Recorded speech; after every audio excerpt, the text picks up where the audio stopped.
오늘 성경의 말씀의 제목은 시험하시는 하나님. 오늘 사사기의 백성들을 하나님이 시험하셔요. 하나님은 모든 그리스도인을 다 시험하셔요. 아담과 하와도 사단에게 시험을 받았어요. 아브라함은 하나님께 시험을 받았어요. 그래서 모든 성도는 다 시험을 받는다. 저도 마찬가지고 여러분도 마찬가지고. 여러분의 인생 가운데 시험이 없을 수가 없을 거야. 그러나 그 시험의 근원이 무엇인지, 그 시험을 우리가 어떻게 이기는지, 또 그 시험을 우리가 어떻게 잘 통과해서 어떤 위치를 차지할 건지 오늘 말씀을 통해서 우리가 한번 보기를 원합니다.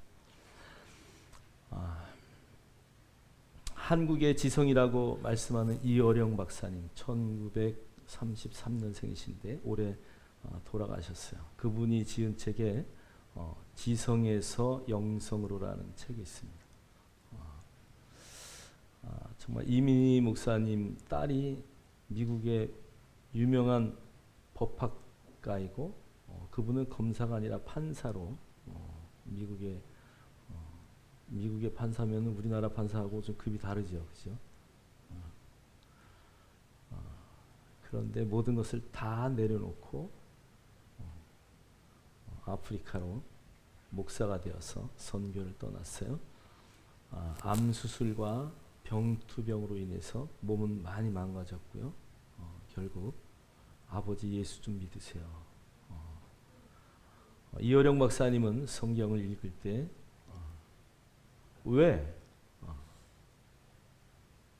하나님이 무신론자였으니까 하나님이 정말 계신가? 하나님이 정말 계신가? 그리고 하나님이 없다는 것을 반박하기 위해서 성경을 읽기 시작했습니다. 그래서 그분이 하나님을 만나고 많은 선배, 동료, 후배들에게 복음을 증거할 때 그들이 이렇게 비아냥거렸습니다. 당신은 한국의 최고의 지성이라고 하면서 교회 가서 찬양하고 기도하고 울고 짜고 지성인이 너무 어울리지 않는다. 이어령 박사님이 그들에게 물어봅니다. 당신은 배고플 때 어디 갑니까? 식당에 가죠. 그럼 뭔가를 알고 싶을 때는 어디 갑니까? 도서관에 갑니다. 심심할 때 어디 갑니까? 심심하면요, 저는 영화관에 갑니다. 만약에 아프면 어디 갑니까? 병원에 갑니다.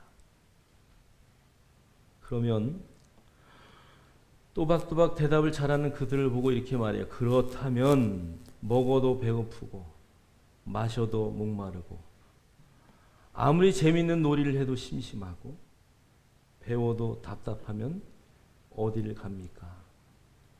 아무도 대답을 못 하더래요. 그래서 이어령 박사가 저는 그래서 교회 갑니다. 그럴 때 가는 곳이 교회입니다. 여러분은 교회를 왜 나오십니까?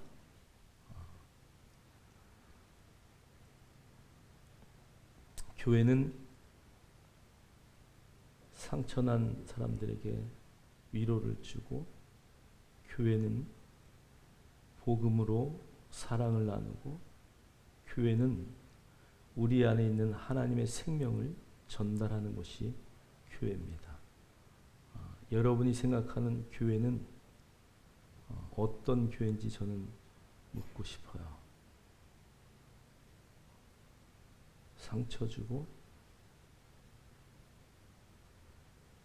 육신을 위해서 놀고 먹고 하는 것이 교회가 아니에요. 교회는 영적인 곳이에요. 여러분의 옆에 있는 자들을 육신으로 바라보면 절대 안 됩니다. 어떤 상황 가운데서도 영으로 바라보고 영으로 기능할 때에 하나님의 나라가 확장됩니다. 여러분의 입술로 어떤 말을 하든지 하나님은 다 기록하신다고 하셔요. 그래서 하나님은 우리 입술 앞에 이빨이라는 걸 두셔서 이빨이 입술을 제어하도록 자갈을 물리시는 거예요. 하고 싶은 말 다 하고 쏟아낼 거 다 쏟아내면 여러분의 인생은 절대 성공하지 못합니다. 그리고 뒤에서 이야기하는 것은 절대 좋지 않아요. 여러분의 인생을 바꾸고자 하면 여러분이 정말 어떤 시험이든 통과할 수 있는 그런 자가 되길 원합니다. 가룟 유다가 12명의 제자들이 함께 주님과 식사할 때에 주님이 이 중에서 한 명이 나를 팔 거라고 말했어요. 제자들이 이렇게 말해요. 저는 아니죠. 저는 아니죠. 가룟 유다는 손을 같이 넣으면서도 저는 아니죠라고 예수님의 가장 가까운 자리에 있었던 사람이 가룟 유다예요. 저는 제자들의 태도가 조금 마음에 안 들어요. 내가 그 사람이면 어떡하죠? 나를 돌아볼 수 있어야 되는데 모두 나는 아니죠, 나는 아니죠 그러면서 그 떡을 뗐다는 것이에요. 여러분의 인생은 어떻습니까? 어떠한 상황, 어떠한 현실에 처해 있을 때 내가 아니라 상대방에게 손을 겨누는 그런 자들은 아닌지요. 어떤 일이 있어도 그리스도는 시험에 통과를 해야 됩니다. 모든 믿음의 선진들은 다 시험을 받았어요. 모든 믿음의 선진들은 시험에 다 통과했어요. 그 시험이 어떤 시험인지, 또 그 시험을 통해서 어떤 환난을 당했는지, 사단이 주는 시험인지 예수님이 주는 시험인지 하나님이 주는 시험인지 모르지만 여러분은 그 시험을 다 통과해야 할 하나님의 자녀라는 것이에요. 여러분 앞에 문제가 있을 때 오늘 사사기의 백성들처럼 변명하고 숨고 피해가고 자기의 이익 때문에 하나님을 버리는 일이 없도록 시험을 통해서 더욱더 하나님 앞에 가까이 갈 수 있는 믿음의 성도들이 되기를 주의 이름으로 축복합니다.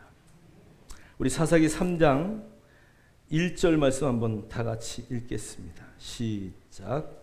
여호와께서 가나안의 모든 전쟁들을 알지 못한 이스라엘을 시험하려 하시며. 여기에 시험은 테스트입니다. 시험에는 두 가지가 있는데 하나는 테스트고 하나는 템프테이션이라는 단어입니다.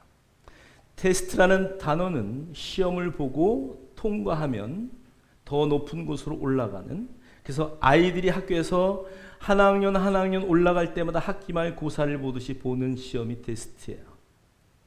근데 저기 템프테이션이라고 하는 단어는 시험을 봐서 만약에 미달이면 유혹으로 떨어지는 거죠. 지옥으로 떨어지는 거야. 그래서 원래 템프테이션이라는 단어는 많은 곳에 유혹이라는 단어로 번역을 해놨습니다. 그러나 여러분이 보는 성경 가운데 시험이라고 쓴 많은 구절은 테스트라는 단어고요. 이 템테이션이라는 것은 여러분이 어휘를 좀 봐야 그 내용을 알 수 있습니다. 이게 사단이 주는 건지 이게 하나님이 주는 건지. 그러나 말씀 가운데 저와 여러분은 어떠한 시험이 왔을 때 이게 하나님이 주는 건지 아니면 사람이 주는 건지를 잘 분간하셔야 됩니다. 그래서 말씀이 우리에게 필요한 것이고요. 그래서 우리가 말씀을 알고 그 말씀대로 세상을 이길 수 있는 저와 여러분이 되기를 주의 이름으로 축복합니다. 우리 창세기 22장 1절을 보면 하나님이 이렇게 말씀하셔요. 그 이후에 하나님이 아브라함을 시험하시려고 그를 부르시되 아브라함아 하시니 그가 이르되 내가 여기 있나이다. 여러분 이건 어떤 시험일까요? 테스트죠.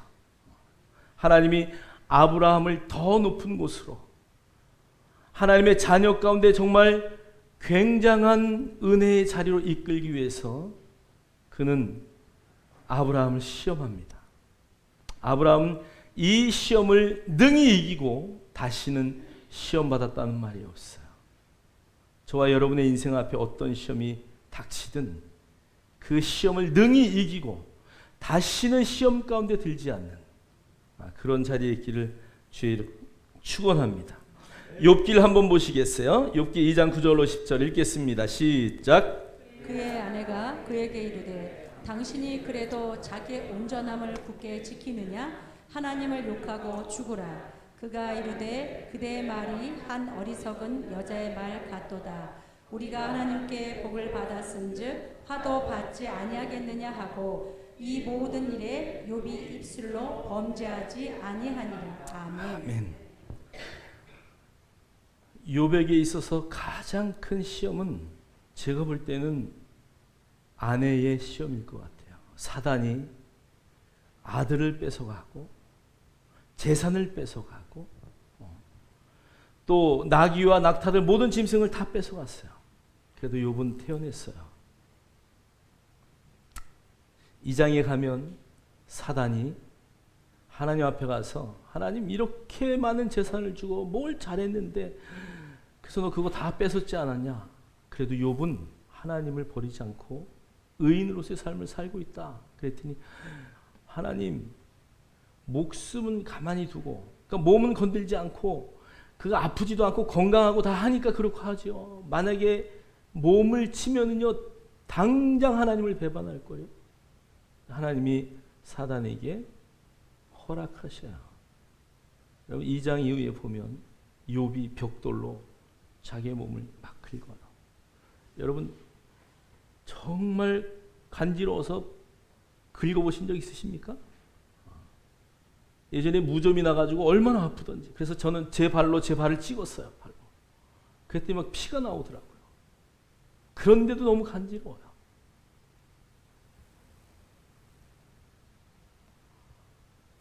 욥의 심정이 이해가 가더라고요. 막 긁고 있는데 그래도 긁으면서 참는 거지요. 하나님은 나를 버리지 않아. 주신 이도 여호와시고 거두시는 분도 여호와신데. 그러면서 그는 하나님 앞에 나아가고 있을 때 그 아내가 완전 여러분 아내는 뭐예요? 한 몸 아니에요? 근데 그 아내가 야 차라리 너 하나님 욕하고 죽어라.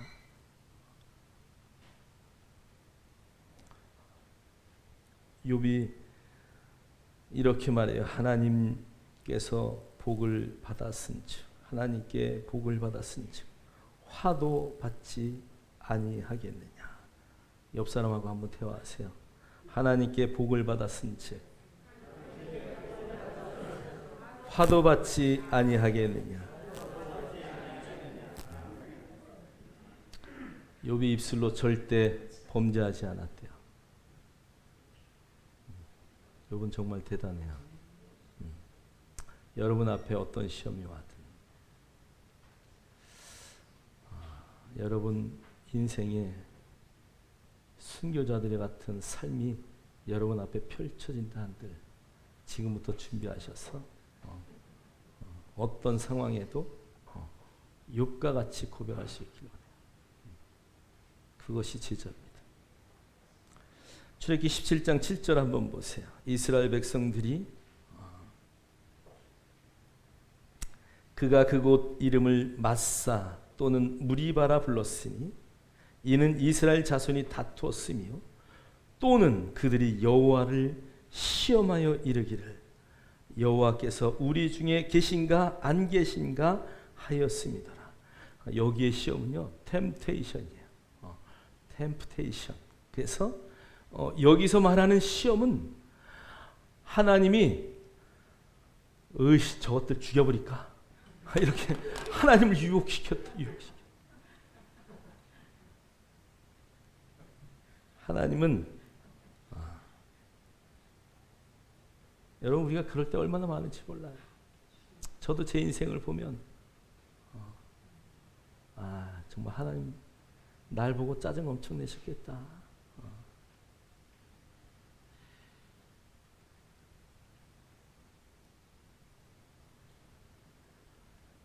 어제 제 머리가 궁금하죠?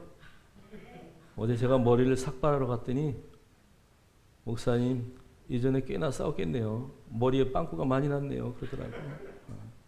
그래 저는 키가 작아서 내 무기는 박치기예요. 하도 박치기를 많이 해가지고 그래요. 여러분, 우리가 하나님을 시험하지 않기를 원합니다. 사무엘상 24장 3절로 4절 한번 읽겠습니다. 시작. 길가 양에 우리의 이른즉 굴이 있는지라 사울이 뒤를 보러 들어가니라 다윗과 그의 사람들이 그 굴 깊은 곳에 있더니 다윗의 사람들이 이르되 보소서 여호와께서 당신에게 이르시기를 내가 원수를 내 손에 넘기리니 내 생각은 좋은 대로 그에게 행하라 하시더니 이것이 그 날이니이다 하니 다윗이 일어나서 사울의 겉옷 자락을 가만히 베니라. 아멘. 저는 다윗의 이야기를 읽으면서 여러분, 물론 밧세바의 그 정욕을 이기지 못해서 하나님 앞에 엄청난 시련을 당하지만 더 큰 시험은 자기를 향하여 창을 던지고 자기를 죽이려고 군대를 동원해서, 여러분, 다윗이 군대도 없이 무슨 힘이 있겠어요? 엔게디 골짜기 그 광야 굴까지 도망가서 숨어서, 아니, 왕을 해칠 마음이 하나도 없어요. 하나님이 기름 부은 자를 그는 영원히 인정해요. 그런데도 사울은, 다윗은 만만이요, 사울은 천천히요, 그 말 때문에 다윗을 죽여야 돼. 다윗을 죽이러 그 골짜기까지 찾아갔어요. 여러분, 사울이 뒤를 보러 똥 싸고 있었다는 얘기예요. 얼마나 기회가 좋아요. 그의 손에는 칼이 있었어요. 한 방이면 전세는 끝나고 그는 왕으로 등극할 수 있는 기회예요. 여러분, 이것처럼 기회가 어디 있어요? 다윗은 이것이 하나님의 시험이라는 것을 알았어요. 그는 절대 자기의 칼을 휘둘리지 않았어요. 하나님이 기름 부은 자니까 하나님이 처리하실 거야. 다윗의 사람들이 옆에서 이렇게 말해요. 여호와께서 당신에게 이르시기를 내가 원수를 내 손에 넘기리니 내 생각에 좋은 대로 그에게 행하라. 그리고 다윗의 손으로 그를 처치하도록 맡겨요. 옆에 있는 사람들이 말하는 거예요. 여호와께서 당신에게 이르시되. 옆에 있는 사람들은 아마 그렇게 들었을 거야. 다윗은 옷자락을 베고도 마음이 아파해요.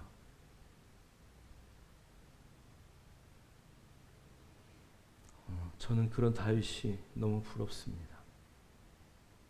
저 같았으면 쌍칼로 날렸을 거야 아마.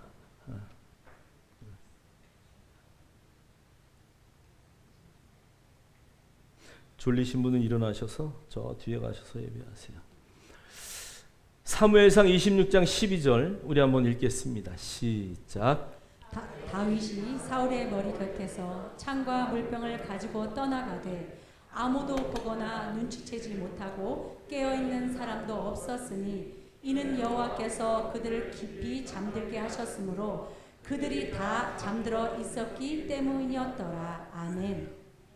이것은 십광야에서 그 하길라라는 골목에 산길이 있어요.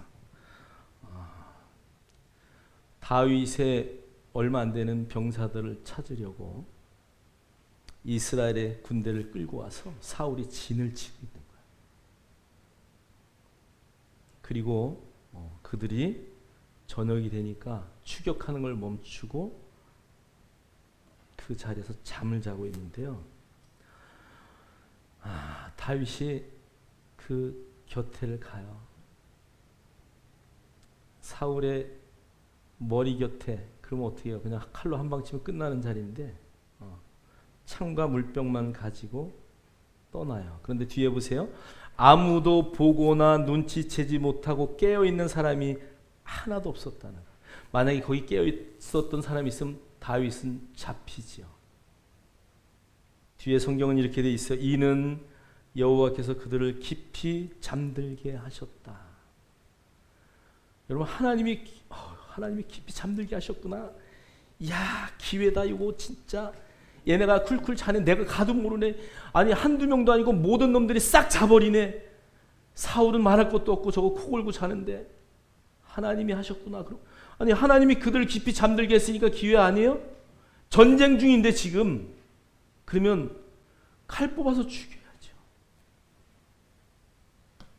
다윗은 이 시험을 정말 아름답게 통과해요. 사울에게 외쳐요. 아버지요. 사울은 그에게 아버지잖아요. 사위니까. 왜 나를 쫓아다니십니까? 장병들에게, 그들의 군대에게, 야 이거 봐라, 너희들은 너희의 주군을 어떻게 섬기냐 그러면서 물병과 창을 보여주면서 내가 죽일 수 있었는데 안 죽였다, 그것을 그들 앞에 자랑하고 떠나요. 여러분 앞에 어떤 찬스가 놓여져 있습니까? 하나님이 원치 않는 거라면 아무리 좋은 금은부화가 생기는 길이라도, 어떠한 이득이 있다 할지라도 그것을 내려놓을 수 있는, 그래서 여러분이 시험을 통과하여 그 다윗의 왕위에 앉을 수 있는 그런 멋진 믿음의 성도들이 되기를 주의 이름으로 축원합니다. 자, 마태복음 4장 1절 읽겠습니다. 시작. 그때 예수께서 성령에게 이끌리어 마귀에게 시험을 받으러 광야로 가사. 네. 이 시험은 템프테이션이야. 여러분 뭐 아브라함도 시험 받고 예수님도 시험 받았으니까 우리에게는 시험이 없을까요? 당연히 있어요. 예수님도 받으셨는데. 여러분 시험을 두려워하지 마세요. 예수님은 저 시험에서 말씀으로 모든 것을 다 해결하셨어요. 여러분 안에 하나님의 말씀이 있다면 여러분 그 말씀으로 모든 시험을 승리하실 줄 믿습니다. 자, 우리 바울의 시험을 한번 볼게요. 자, 검은 글씨 바울은 18장 18절 읽겠습니다. 시작.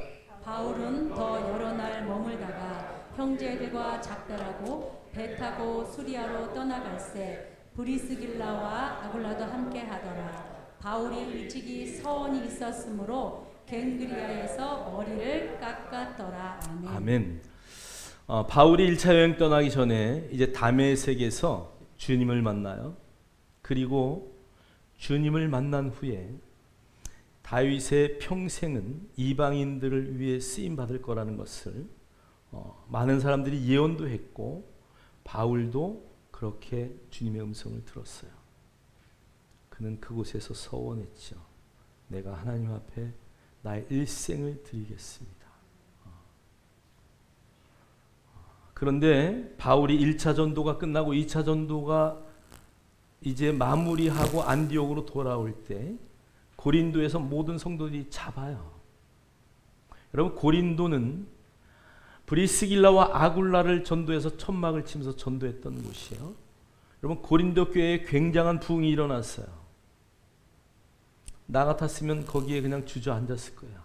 그래, 매도 맞은 적도 있고 풍랑의 어려움도 당하고 동족의 그 핍박도 받았고 이방인들의 핍박도 받았고, 그래 고린도에서 내가 나를 좋아하는 성도가 이렇게 많은데 내가 이곳에 있어야지. 그런데 그는 3차 전도 여행을 다시 준비하면서 고린도를 떠나요. 그리고 수리아와 갱그레아를 가서 그는 머리를 삭발했습니다.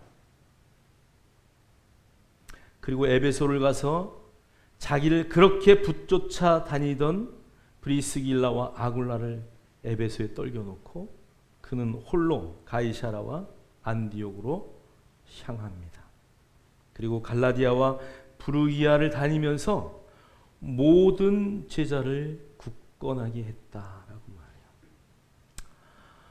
바울이 한 교회의 담임 목사였다면 여러분 오늘날 우리가 이런 복음을 받지 못했을 것입니다.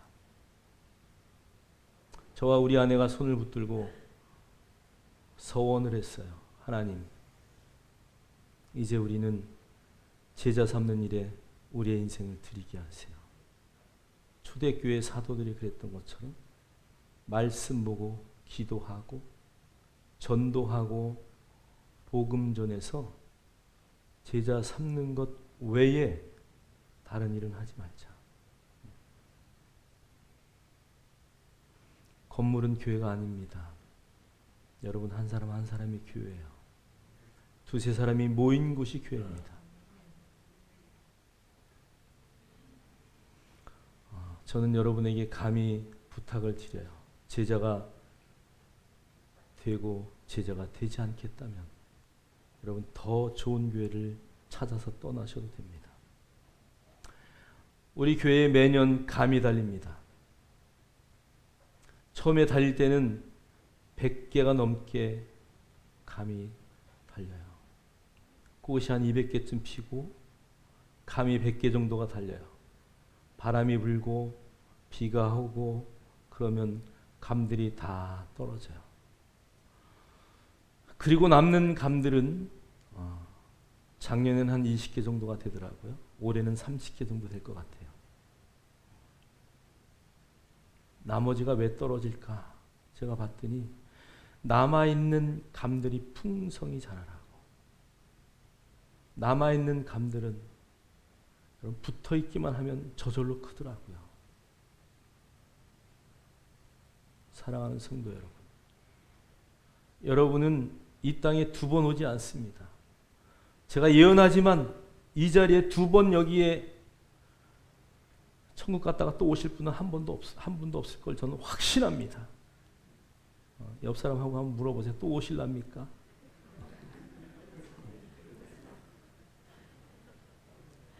제가 예언하지만 천국 갔다 다시 오실 분은 한 번도 없어요. 그래서 성경은 우리의 인생을 일생이라 그래요. 여러분의 하나의 인생을 어떻게 마감하시겠습니까? 여러분이 한 명의 제자도 남기지 못하고 하나님 앞에 간다면 저의 수치요 여러분의 수치예요. 그래서 제자 삼는 일에 남은 인생을 정말 멋지게 드려보자.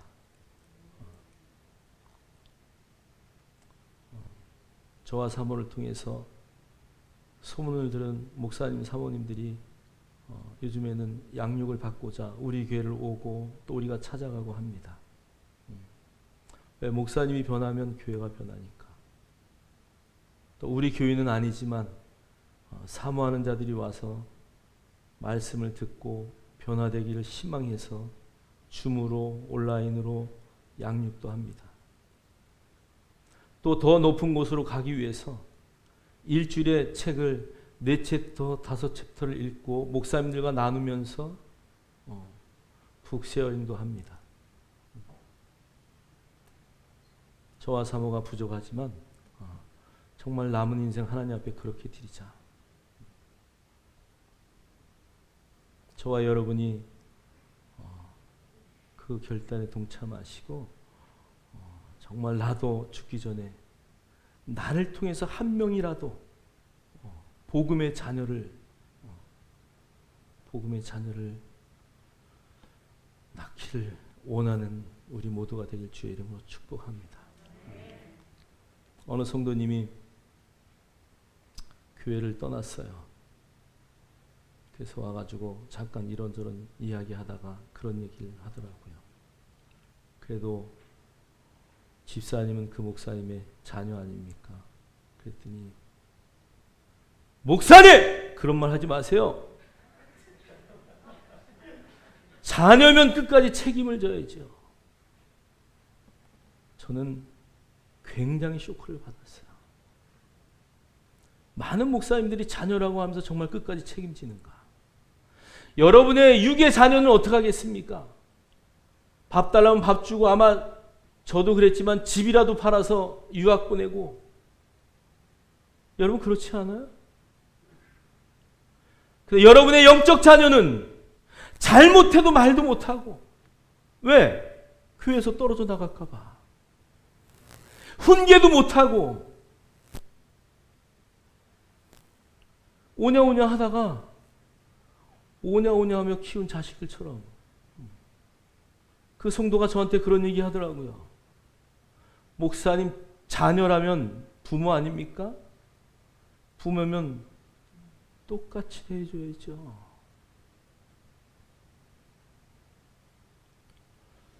저는 그런 목사가 되길 원해요. 지금까지는 여러분에게 입에 좋은 소리, 기분 안 나쁜 소리, 잘못한 것을 봐도 참고 잘하겠지.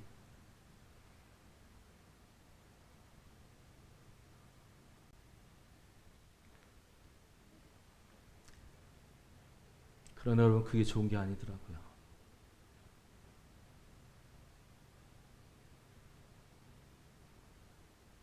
정말 제자가 되려면 여러 가지 시험을 통과하듯이 영적 전쟁에서 승리할 수 있어야 돼요. 여러분의 상황이 막 그냥 세상과 동일하게 파도치고 흔들린다면 우리가 교회를 왜 나와요? 오늘 이여령 박사의 얘기처럼 배고플 때 영의 양식을 채우지 않으면 견디지 못해요. 주님 앞에 나와서 예배하고 찬양하지 못하면 정말 견디지 못하는 그런 정말 하나님의 자녀로서, 정말 제자로서, 또 여러분이 제자뿐이 아니라 여러분이 제자를 키울 수 있는 멘토가 되어서 그런 삶을 하나님 앞에 가서 자랑할 수 있길 원해요. 저는 그래서 머리를 깎았어요. 나부터 다시 다지자. 하나님의 은혜로 여기까지 왔는데 이제 앞으로 남은 사역은 정말 제자를 위해서 헌신하고 한 명의 제자가 정말 세상 어디에도 내놔도 부럽지 않은 그런 제자 한 명 키우고 싶다.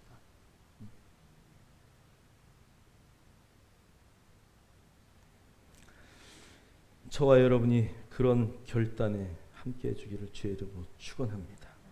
바울은 많은 성도들이 붙잡고 머물자고 했지만 갱그레에 가서 머리를 깎고 그 이후에는 갈라디아와 부르기아를 다니면서 그 모든 제자를 굳건하게 하는 일에 그의 인생을 들였다는 것이.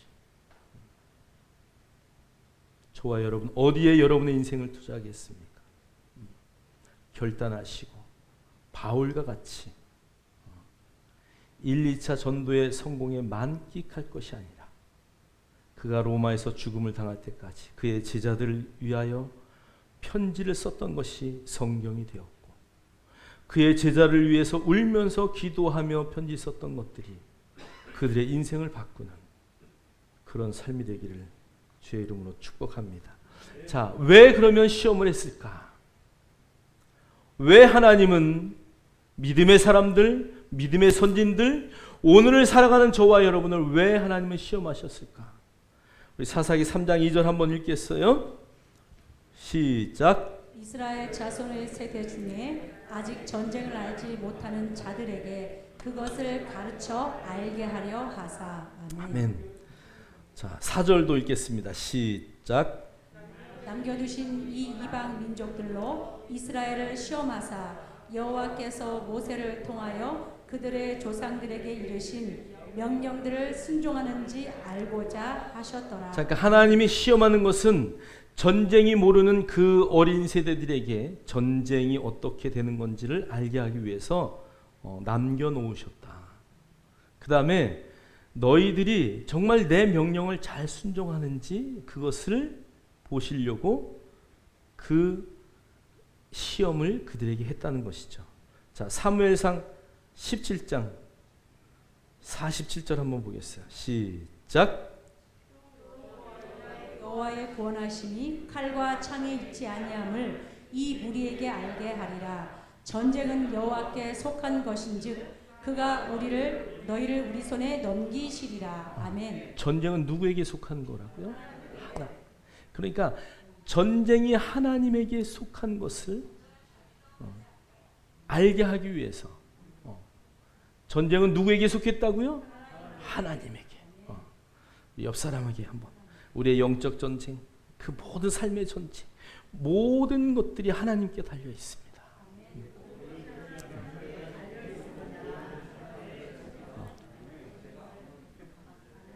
자, 뒤에 한번 보세요. 한번 넘겨주실래요? 예. 자, 여리고의 성벽은 이중이었어요. 이스라엘이 가나안 땅에 들어가서 제일 먼저 전쟁한 곳이 저곳인데, 저 성벽의 둘레가 거의 1km 정도가 됩니다. 누가 그런 퀴즈를 냈더라고. 아이성이 더 커요? 여리고성이 더 커요?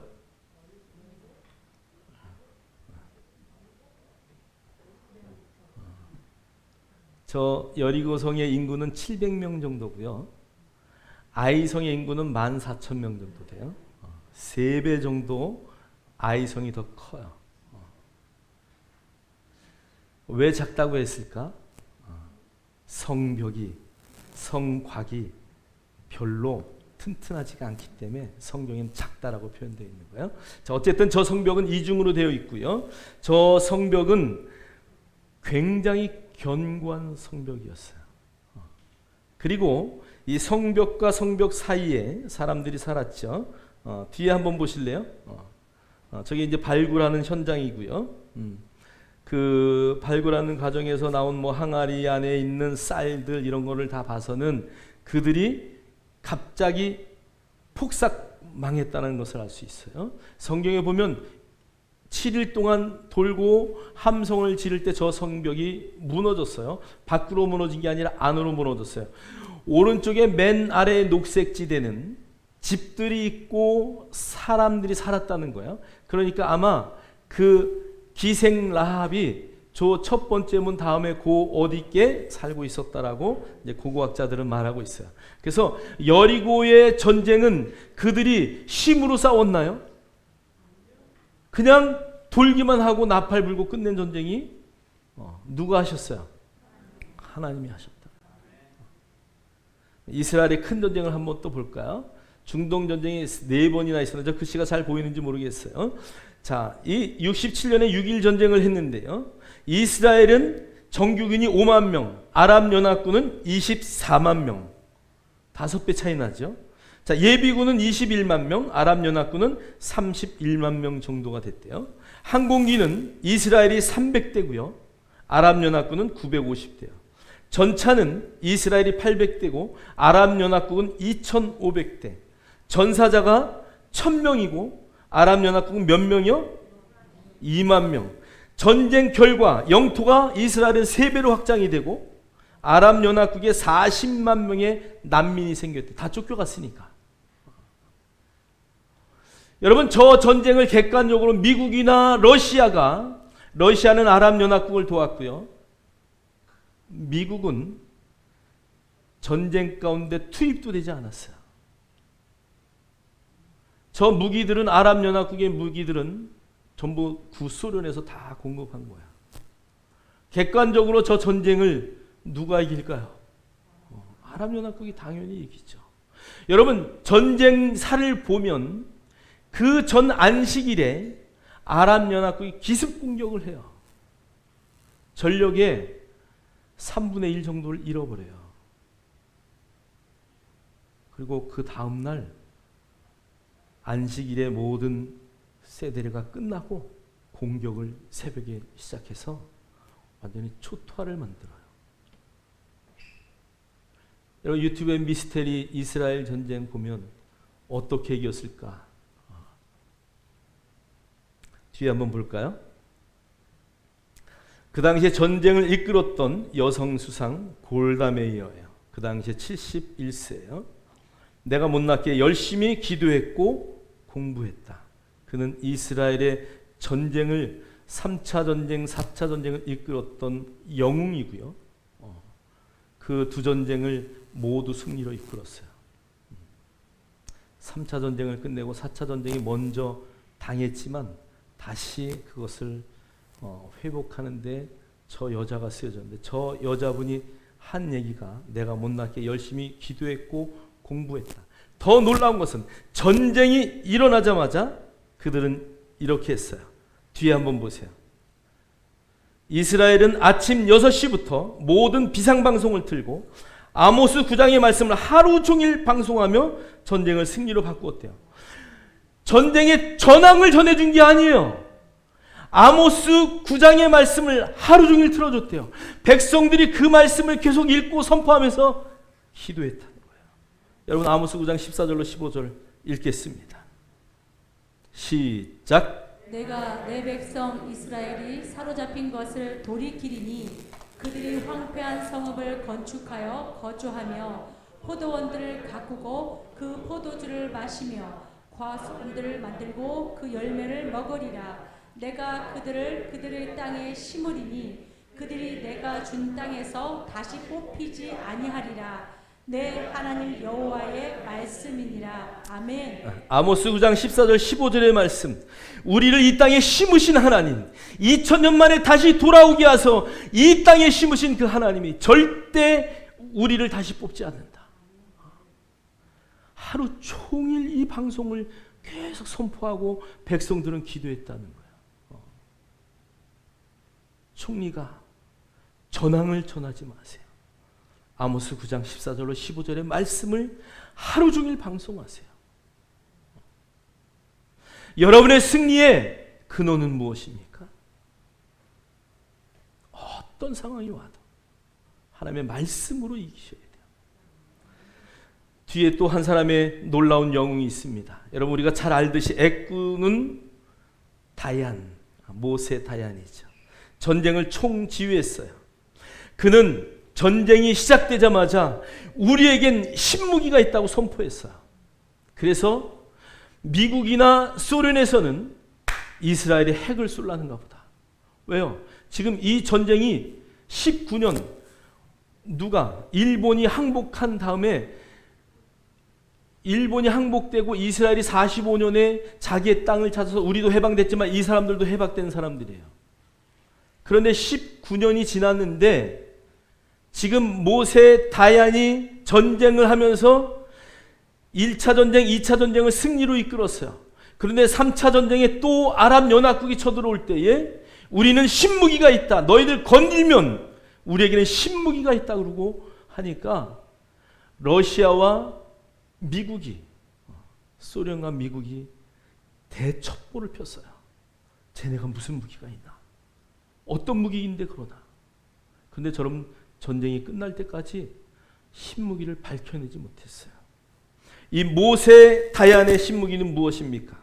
시편 121편 1절로 2절이에요. 읽겠습니다. 시작. 내가 산을 향하여 눈을 들리라. 나의 도움이 어디서 올까? 나의 도움은 천지를 지으신 여호와께서로다. 아멘. 전쟁에 승리한 모세 다얀에게 외신 기자들, 국내 기자들, 모든 사람들이 묻습니다.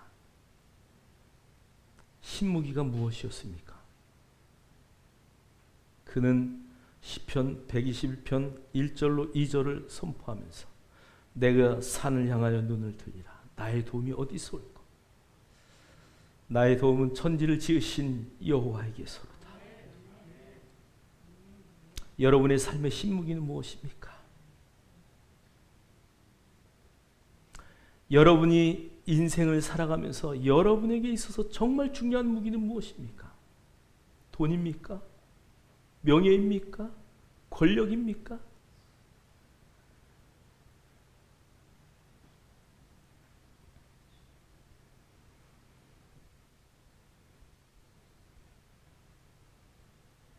저는 목회를 안 했으면 지금보다 더 잘 살고 잘 먹고 더 멋지게 살았을 거예요. 세상적으로 그렇다는 얘기예요.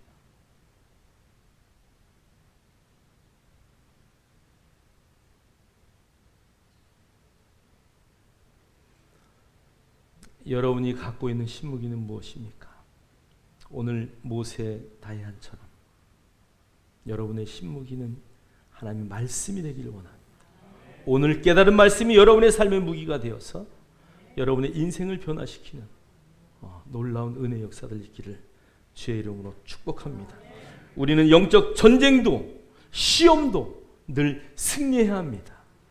여러분, 오늘 우크라이나 전쟁을 통해서 우리가 알고 있지만 전쟁에 지면 난민이 되고 엄청난 사상자가 나올 뿐 아니라 세상이 폐허가 돼요. 전쟁에 승리하려면 우리는 준비해야 합니다. 전쟁에 승리하려면 여러분의 의식을 바꿔야 합니다. 이스라엘은 이 3차 대전이 분명히 일어날 것을 미리 수상과 전쟁의 총지휘자는 예상을 하고 2차 중동전쟁이 끝난 후에 미국에서 유대인의 갑부들을 다 찾아다니면서 돈을 모아가지고 엄청난 무기를 구입해 놨어요. 그래도 물론 아랍의 연합군의 무기보다는 얼마 안 되는 무기지만 그들에게는 하나님이 있었기에 전쟁은 하나님이 하시는 걸 알았기 때문에 그들은 승리했다는 것이요. 저와 여러분 그 말씀이 여러분 안에 신무기가 되기를 주의 이름으로 축복합니다. 신명기 8장 2절 우리 말씀 읽겠습니다. 시작. 내 하나님 여호와께서 이 40년 동안에 내게 광야 길을 걷게 하신 것을 기억하라. 이는 너를 낮추시며 너를 시험하사 내 마음이 어떠한지 그 명령을 지키는지 지키지 않는지 알려 하심이라. 아멘. 어떠한 시험이 여러분에게 왔다면 여러분 그것은 우리를 낮추는 것이라는 것을 잊지 마십시오. 그리고 내 마음이 어떤지 정말 네가 이 시험에 나의 말씀으로 네가 승리하는지 하나님은 그것을 보시겠다고 하셔요.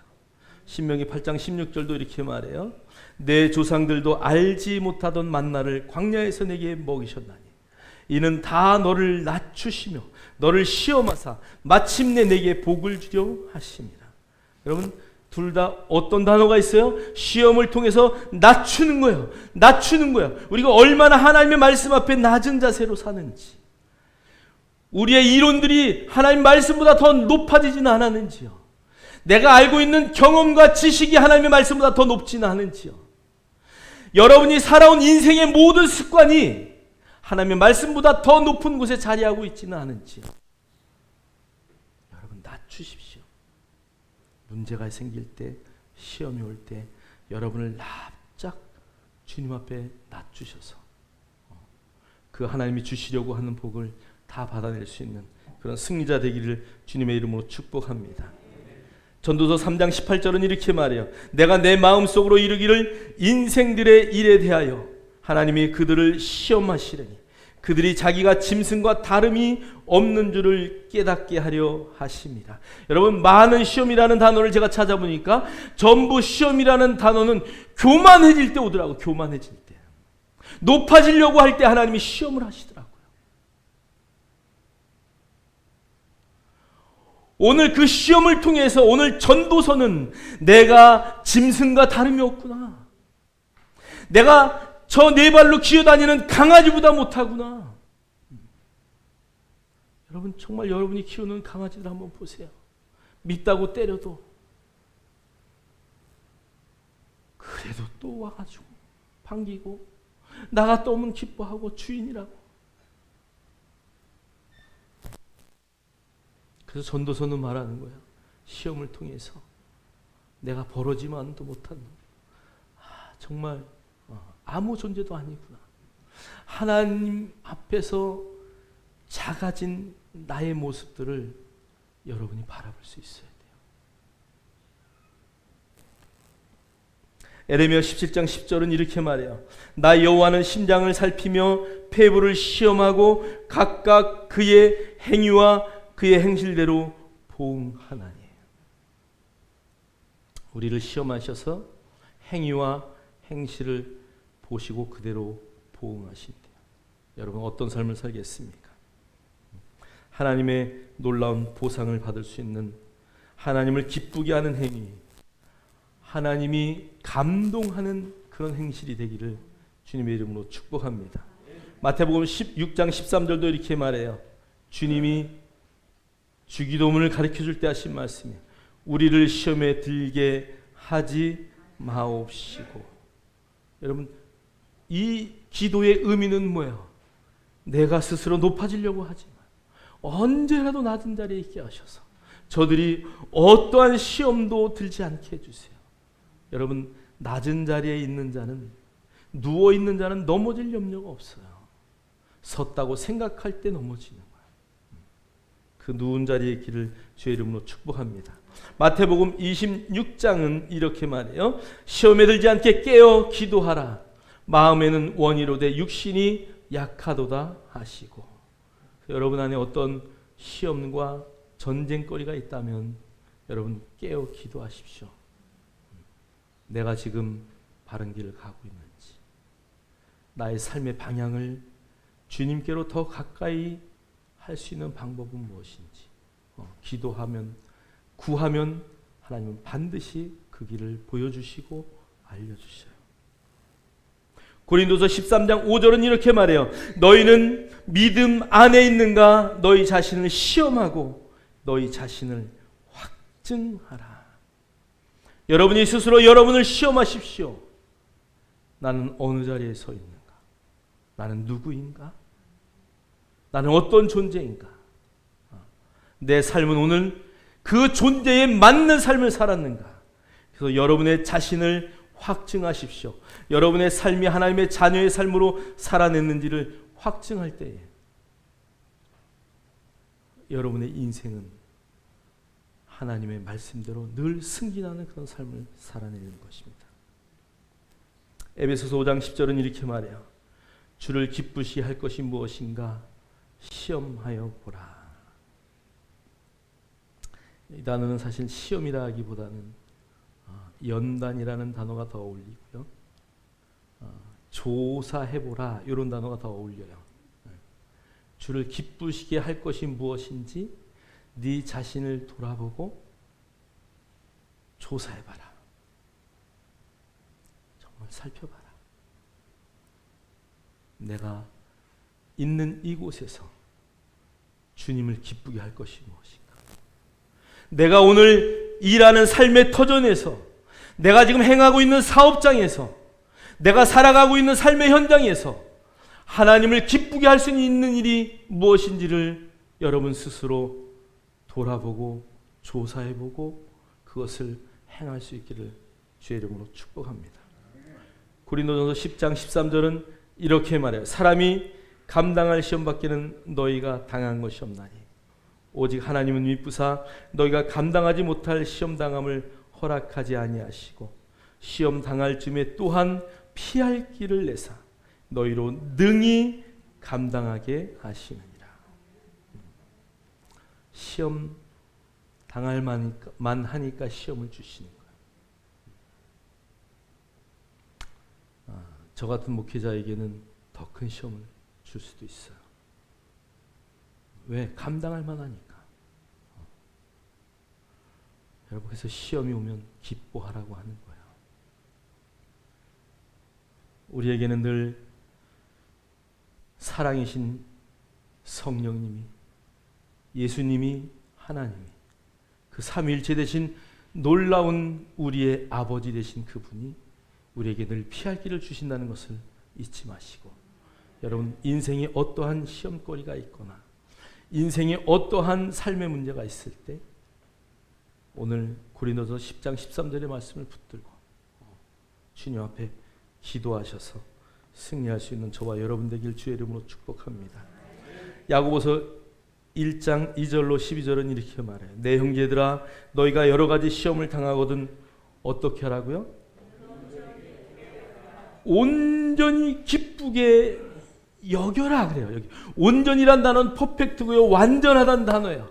그런데 여기 기쁘게 여겨라라는 단어는 생각하고 간주하라는 단어예요. 자, 그러니까 여러분 시험이 왔다 그러면 나는 그 시험을 능히 이길 수 있는 사람이야. 그리고 어떻게 하라고요? 기뻐하라고요. 기뻐하라고. 여러분 기뻐할 때 어떻게 합니까? 막 깡충깡충 뛰지 않아요? 야, 시험이 왔다. 기뻐하자. 나는 능히 그것을 이길 수 있어. 내가 감당할 만하니까 하나님이 주시는구나. 나는 그렇게 쓰임받을 거야. 그리고 우리에게 하신 말씀이 참으래. 여러분, 시험은 어렵습니다. 눈물이 날 때도 있고요. 시험을 통과할 때 너무 시험이 어려워서 연필을 굴려가면서 1번입니까? 2번입니까? 3번입니까? 4번입니까? 할 때도 있어요. 아니 정말 그래요. 제가 너무 힘드니까 여기다 침 뱉어가지고 얼루 가란 말입니까? 이래 본 적도 있어요.